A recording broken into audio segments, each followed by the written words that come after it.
So, friends, welcome to second part of European Union in World Affair। तो हम second question discuss करते हैं जो एग्जाम पॉइंट ऑफ व्यू से बहुत इंपॉर्टेंट है। तो सेकंड क्वेश्चन है neo functionalist theory of European integration को क्रिटिकली एग्जामिन करो। तो जो थ्योरी है नियो फंक्शनलिस्ट थ्योरी, इसके रिगार्डिंग हम पढ़ेंगे। तो आंसर है नियो फंक्शनलिज्म एक थ्योरी है जो बताती है कि यूरोप के कंट्रीज ने कैसे एक साथ काम शुरू किया और धीरे धीरे यूरोपियन यूनियन बनाया। तो जो भी यूरोपियन कंट्री हैं उन्होंने एक साथ काम करना स्टार्ट किया और धीरे धीरे कैसे उन्होंने यूरोपियन यूनियन एस्टेब्लिश की, इसके रिगार्डिंग ये क्वेश्चन है। ये थ्योरी 1950 और 1960 में एर्नेस्ट बी हास और लियोन लिंडबर्ग ने डेवलप की थी। इसके अकॉर्डिंग इकोनॉमिक और टेक्निकल कॉरपोरेशन से पॉलिटिकल कॉरपोरेशन और यूनाइटी बढ़ती है। तो इन्होंने कहा था कि इकोनॉमिक और टेक्निकल कॉरपोरेशन हम एक साथ करेंगे और तो पॉलिटिकल कॉरपोरेशन से यूनाइटी बढ़ेगी। मतलब जो कंट्री हैं वो एक साथ आएंगी और यूनाइट हो जाएंगी। नाउ पहला जो इसका पॉइंट है, main idea of neo functionalism. जो नियो फंक्शनलिज्म कहता है कि जब कंट्री एक एरिया जैसे कोल और स्टील में एक साथ काम करते हैं तो दूसरे एरिया में भी कॉरपोरेशन की जरूरत पड़ती है। इसे स्पिलओवर इफेक्ट करते हैं। एग्जाम्पल के लिए अगर कंट्री कोल और स्टील पर साथ काम करते हैं, जैसे कोल और स्टील एक दूसरे का मेन इम्पोर्टेंस है, तो इसके रिगार्डिंग बताया गया है। तो उन्हें ट्रांसपोर्ट लेबर लॉस और इकोनॉमिक्स पॉलिटिक्स पर भी एग्री करना पड़ेगा और धीरे धीरे वो फुल इकोनॉमिक और पॉलिटिकल इंटीग्रेशन की तरफ बढ़ते हैं। Role of institution neo functionalism के अकॉर्डिंग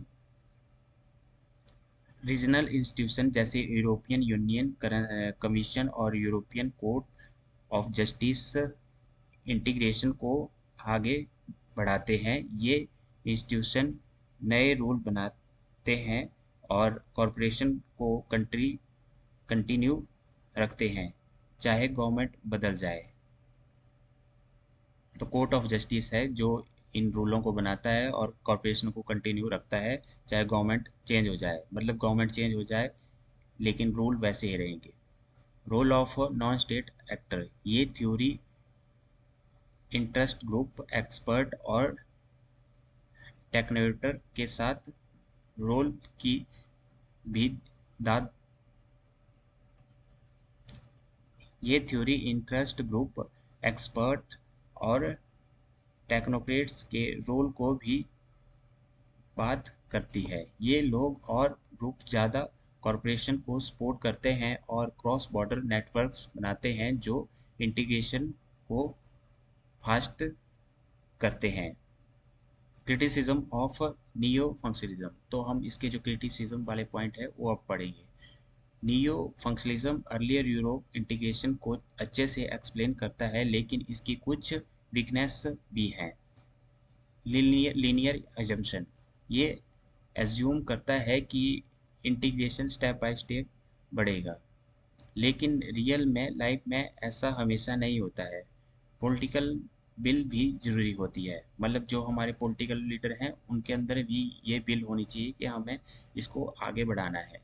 नेशनलिज्म इग्नोर्ड, ये थ्योरी नेशनल आइडेंटिटी और सोवरेनिटी के स्ट्रेंथ को इग्नोर करता है। बहुत सी कंट्री अपना फुल कंट्रोल छोड़ने के लिए रेडी नहीं होते। तो जो ये पॉइंट है, नेशनलिज्म मतलब जो राष्ट्रवाद है उसको इग्नोर करता है और अपना कंट्रोल जो है कंट्री फुल कंट्रोल को छोड़ने के लिए रेडी नहीं होते हैं। Crisis over slowdowns, Eurozone crisis का या ब्रिक्स जैसे सिचुएशन में इंटीग्रेशन स्लो या रिवर्स होता हुआ है। नॉन फंक्शनलिज्म इन सिचुएशन को फुली एक्सप्लेन नहीं कर पाया। Political under estimated.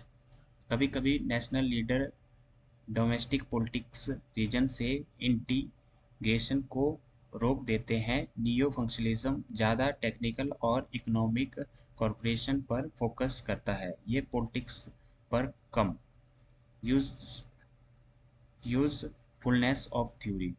वीकनेस के बावजूद नियो फंक्शनलिज्म यूजफुल है क्योंकि ये एक्सप्लेन करता है कंट्रीज ने कैसे पहले साथ ज्वाइन किया, जैसे Europe coal and steel community,